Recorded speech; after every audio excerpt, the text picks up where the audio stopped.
अस्सलाम वालेकुम students, Raqib here. उम्मीद करता हूँ कि आप तमाम लोग खैरियत से होंगे। तो आज क्लास 9 की मैथ में एक्सरसाइज 1.2 के क्वेश्चन नंबर जो वहाँ पर हमने छोड़ा था क्वेश्चन नंबर 2 पे, तो क्वेश्चन नंबर 3 से स्टार्ट लेते हैं। तो हमारे पास जो क्वेश्चन नंबर 3 है वो है identify diagonals, scalar and unit matrix. मतलब कि ये जो आपके पास मैट्रिक्स दिए हुए हैं इनमें से आपने अलग करना है, मतलब इनकी आइडेंटिफिकेशन करनी है। किसकी? Diagonal, scalar and unit matrix, तीन किस्म के आपके पास मैट्रिक्स हैं। तो सॉल्वमेंट की तरफ आ जाते हैं। तो सबसे पहले आपको एक चीज बताऊं, ये फर्स्ट और लास्ट वाली एंट्री, फर्स्ट और लास्ट मतलब 1 और 4, ये जो एंट्रीज होती हैं इनको कहते हैं डायगोनल एंट्रीज। क्या कहते हैं? Diagonal entries. और अगर डायगोनल एंट्रीज दोनों जगह पर 1 हो, ठीक है, तो वो कहलाता है यूनिट मैट्रिक्स। अगर यहाँ पर भी 1 होगा, यहाँ पर भी 1, तो वो डायगोनल एंट्रीज 1, ठीक है, बराबर होंगी, तो उसको कहेंगे यूनिट मैट्रिक्स। अगर डायगोनल एंट्रीज 1 नहीं है और कोई और नंबर है, जैसे 4 4 है, 2 2 है, 5 5 है, कोई भी है, लेकिन डायगोनल एंट्रीज ही हैं और इक्वल हैं आपस में दोनों नंबर, यानी कि ये 4 है और ये भी 4 है, तो उस कंडीशन को आप कहते हैं स्केलर मैट्रिक्स। ठीक है। इसके अलावा जो आपके पास है ना डायगोनल मैट्रिक, डायगोनल मैट्रिक में आप रख सकते हैं वो कंडीशन कि जिसमें पूरे मैट्रिक्स के अंदर कोई एक आध जो है वो एंट्री जो है वो जीरो ना हो। ठीक है, मतलब कि अगर एक सेट के एक मैट्रिक के अंदर 4 एंट्रीज हैं और बाकी सारी जीरो हैं इस तरह, तो एक एंट्री जीरो ना हो, तो उसको कहते हैं डायगोनल। तो अब आ जाते हैं अपने आंसर की जानिब। तो देखें ये जो है 4 4 0 0, तो डायगोनल पोजीशंस पर क्या कहते हैं? Diagonal entries. वो क्या है? 4 और 4, 4 4 तो हैं बट नॉट सेम एट 1, मतलब 1 नहीं है। अगर यहाँ 1 1 होगा तो फिर वो यूनिट मैट्रिक्स है। ठीक है, तो इसमें आप लिखोगे scalar, scalar matrix, because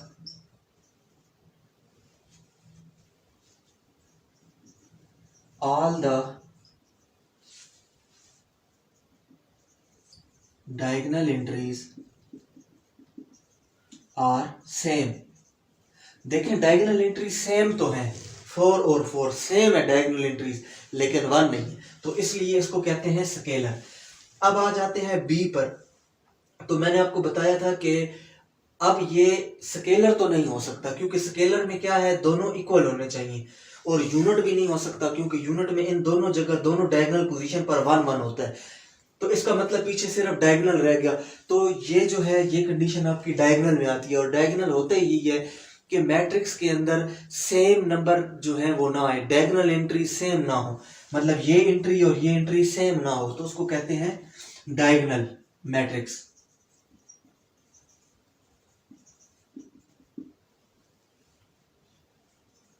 diagonal matrix because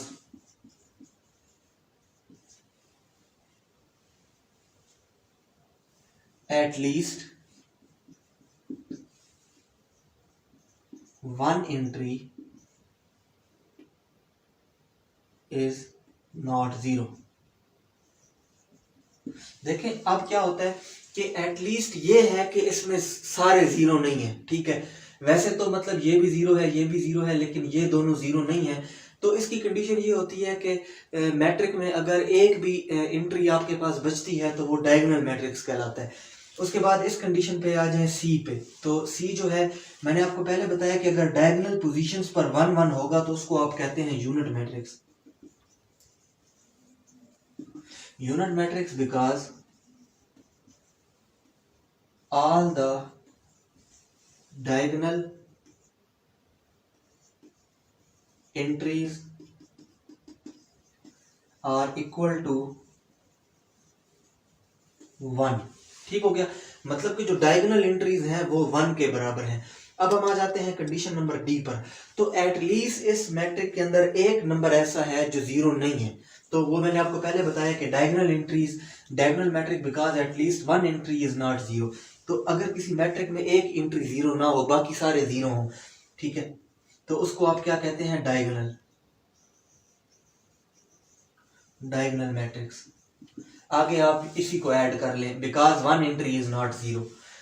अब ई जो है मैट्रिक वो इधर लिखा हुआ था 5 - 3 0 0 1 + 1, तो 5 - 3 2 होता है और 1 + 1 भी 2 होता है, तो वो मैंने सॉल्व कर लिया। अब देखिए आप डायगोनल पोजीशंस पर, ये कौन सी पोजीशंस हैं? Diagonal positions. डायगोनल पोजीशंस पर जो नंबर है वो आपस में सेम है लेकिन 1 नहीं है। सेम है तो इसका मतलब कि अदर देन 1 कोई भी नंबर सेम होंगे ना इन दोनों पोजीशन पर, उसको आप स्केलर में रखोगे। Scalar, scalar matrix. और सारा बाकी आपने ये ऐड कर लेना है, because all the diagonal entries are same, क्योंकि जो डायगोनल एंट्रीज हैं ये आपस में सेम है। तो ये आपके हो गया 1.2 को क्वेश्चन नंबर 3। आप क्वेश्चन तो देखिए स्टूडेंट, आपके पास क्वेश्चन नंबर 4 है, find negative of matrix A B C and D. ठीक है, ये आपके पास क्वेश्चन नंबर 4 है 1.2 का। तो हमने इसका नेगेटिव मालूम करना है, जितनी भी मैट्रिक्स हैं ठीक है इनके नेगेटिव मालूम करने हैं। तो नेगेटिव मालूम करने का तरीका क्या होता है कि जो एंट्रीज होती हैं उनके साथ साइन चेंज हो जाते हैं। जैसे अब ये मैं सॉल्व करने लगूंगा, आपने ध्यान देना है। मैट्रिक्स ए है 1 0 एंड -1, तो इसका जो नेगेटिव में चेंज करेंगे तो -a कर देंगे इक्वल टू। तो जब आपने इसको माइनस किया तो ऑलरेडी अंदर वाले सारी एंट्रीज के जो साइन है वो चेंज जाते हैं। तो ये प्लस का 1 था, अब -1 हो गया, जीरो के साथ कोई साइन नहीं होता, तो ये -1 था तो ये क्या हो गया +1 हो गया। तो ये इस तरह आपके पास -a निकल आया, मतलब नेगेटिव ऑफ a।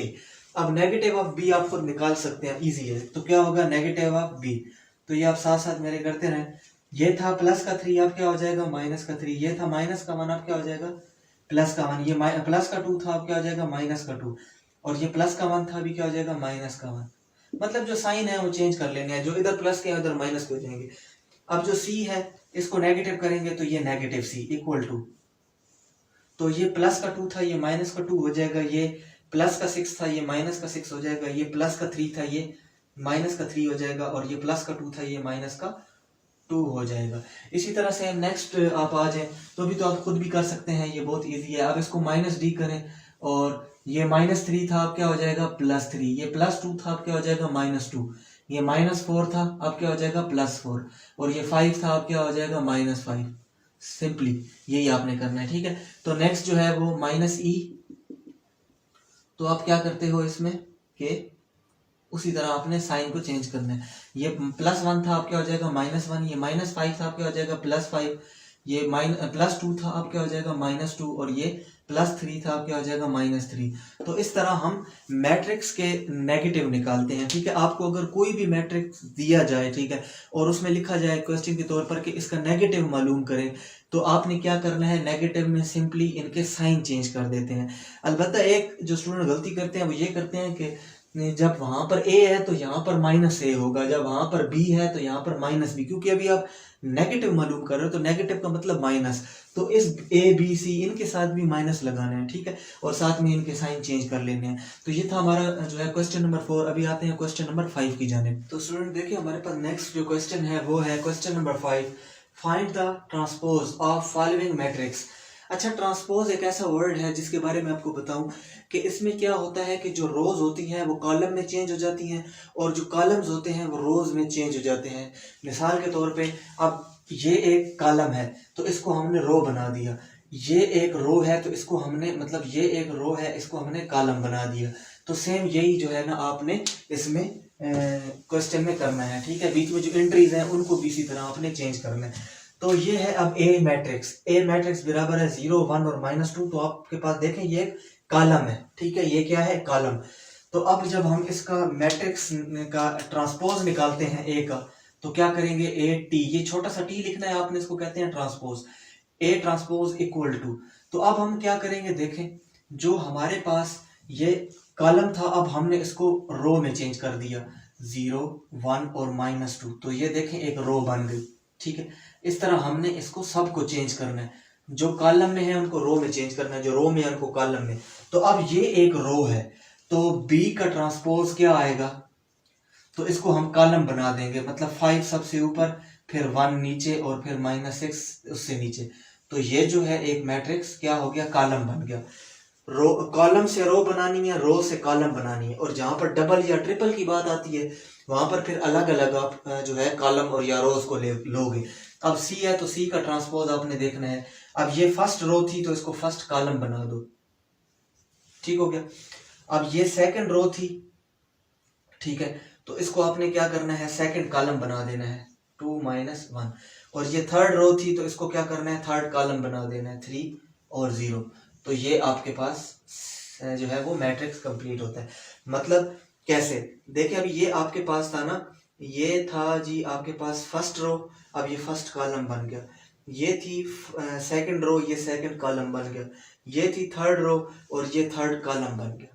सही हो गया। अब हमारे पास नेक्स्ट है डी, तो उसमें हम क्या करेंगे, डी का ट्रांसपोज कैसे लेंगे। अब ये है आपके पास फर्स्ट रो, इसको आप फर्स्ट कॉलम बना दो। ये है सेकंड रो, तो इसको आप सेकंड कॉलम बना दो। सिंपली यही आपने करना है। उसके बाद ये वाला सेट है आपके पास, ठीक है, सेट नंबर ई। तो ई का ट्रांसपोज अब तो आप खुद भी निकाल सकते हो। 2 3 जो है वो रो में है, इसको कॉलम बना देंगे। पहले 2 3 था, अब 2/3, मतलब इस तरह आपने कॉलम में बनाना है। फिर -4 और 5 है, तो इसको भी आप कॉलम में बना लो, -5 और 4 और 5। तो ये देखें, ये भी आपके पास ये रो इधर कॉलम में चेंज हो गई, ये रो अगले कॉलम में चेंज हो गई। सेम चीज यही करनी है। इसमें क्या है, एफ का ट्रांसपोज जो है वो क्या होगा, 1 2 वाली जो रो थी उसको आप 1 2 वाला कॉलम बना दोगे, ठीक है। और 3 4 वाली जो रो थी उसको 3 4 वाला कॉलम बना दोगे आप। तो सिंपली बहुत आसान जो है ये क्वेश्चन है ट्रांसपोज का। कोई भी आपको सेट दिया जाए, उसका ट्रांसपोज निकालना हो, तो आपने क्या करना है, सिंपल आपने रो को कॉलम में चेंज कर लेना है और कॉलम जहां पर होगा उसको रो में चेंज कर लेना है। तो देखिए स्टूडेंट, जो हमारे पास नेक्स्ट क्वेश्चन है, क्वेश्चन नंबर 6, वो है verify if A equal to A matrix 1 2 0 1 के बराबर है और बी मैट्रिक्स 1 1 0 2 0 के बराबर है। ठीक है, दो मैट्रिक्स आपको दी हैं, ए मैट्रिक्स और बी मैट्रिक्स। तो वो कहता क्या है कि फर्स्ट कंडीशन उसने क्या दी है कि ए मैट्रिक्स का ट्रांसपोज फिर उसका ट्रांसपोज बराबर होता है ए के। इसी तरह बी के ट्रांसपोज का ट्रांसपोज बराबर है बी के, मतलब दो दफा ट्रांसपोज लेना है। ट्रांसपोज इसी से पिछले क्वेश्चन में मैं आपको अच्छे से समझा चुका हूं कि रो कॉलम में चेंज होती है, कॉलम रो में चेंज जाते हैं। तो अब हम इसको सॉल्व करते हैं। सबसे पहले हम ये कंडीशन लेते हैं, ठीक है, हम कंडीशन लेते हैं ए का ट्रांसपोज बराबर है ए के। तो सबसे पहले आपने ए सेट लिखना है। तो ए सेट क्या है, 1 2 0 और 1। तो हम सबसे पहले ए सेट का क्या ले लेते हैं, ट्रांसपोज ले लेते हैं। तो ये देखिए मैं ए सेट का ट्रांसपोज लेता हूं। तो अब ये वाली जो रो है ये इस कॉलम में चेंज जाएगी, ये वाली रो जो है ये इस कॉलम में चेंज हो जाएगी। तो दोनों रोज हमने दो कॉलम बना दिए। अब ए का जो ट्रांसपोज आया ना उसका ट्रांसपोज लेना है, ठीक है। तो ये ए का जो ट्रांसपोज आया था उसका दोबारा से क्या लेना है, ट्रांसपोज। मतलब कि ये जो आंसर आया है इसका ट्रांसपोज लेना है। तो आपके पास सेट है 1 0 2 और 1। तो जब इसको दोबारा से आप ट्रांसपोज लेते हो, ठीक है, तो आपके पास क्या आंसर आ जाता है, ये जो था ये तो था ए का ट्रांसपोज, ठीक है, ये जो आंसर आया था ना ये तो था ए का ट्रांसपोज। अब हम लेते हैं ए के ट्रांसपोज का ट्रांसपोज, ठीक हो गया। तो अब देखें ये जो रो है इसको कॉलम में बदलें। तो ये 1 0 रो थी, अब ये 1 0 कॉलम है। ये 2 1 रो थी, अब ये 2 1 कॉलम है। तो अब आप देखो कि आपका ए सेट जो है वो ए के ट्रांसपोज के बराबर है, 1 2 1 2 0 1 0 1, ठीक हो गया। तो आप लिख सकते हो ए के ट्रांसपोज का ट्रांसपोज बराबर है सेट ए के, ठीक हो गया। तो ये आपकी इस तरह क्वेश्चन हो जाता है। अब सेम चीज ये बी के साथ करनी है, ठीक है। तो हम सबसे पहले क्या करते हैं, बी सेट ले लेते हैं। बी सेट हमारे पास क्या है, 1 1 2 और 0। तो अब हम बी का ट्रांसपोज ले लेते हैं। तो 1 1 वाली जो रो थी उसको 1 1 वाला कॉलम बना देते हैं, 2 0 वाली जो रो थी उसको 2 0 वाला कॉलम बना लेते हैं। अब ये जो बी का ट्रांसपोज आया ना इसी का दोबारा ट्रांसपोज ले लेते हैं, ठीक है। ये बी के ट्रांसपोज का हमने ट्रांसपोज ले लिया। तो ये 1 2 वाली जो रो थी ये 1 2 वाला कॉलम बन गया, 1 0 वाली जो रो थी वो 1 0 वाला कॉलम बन गया। तो आप अभी देख सकते हैं कि बी के ट्रांसपोज का ट्रांसपोज बी के बराबर है, 1 1 2 0 1 1 2 0। तो आप लिख सकते हैं कि बी के ट्रांसपोज का ट्रांसपोज बराबर है बी के, ठीक है। सिंपली आपने ये करना है, रोज को कॉलम में चेंज करें, कॉलम को रोज में चेंज करें, ठीक है। तो ये आपके पास क्वेश्चन सॉल्व हो जाता है। तो इस तरह जो है ये हमारे पास स्टूडेंट्स एक्सरसाइज कंप्लीट हो गई है 1.2, ठीक है, 9 क्लास में। तो नेक्स्ट लेक्चर में मैं इंशाल्लाह जो है वो 1.3 से स्टार्ट करूंगा। तो मेरे चैनल को सब्सक्राइब कर लें ताकि हर आने वाली वीडियो आप तक बआसानी पहुंच जाए। और फिर भी अगर कोई वीडियो में इशू आता है तो आप मुझसे क्वेश्चन जो है वो कमेंट बॉक्स में पूछ सकते हैं। तो अपना ख्याल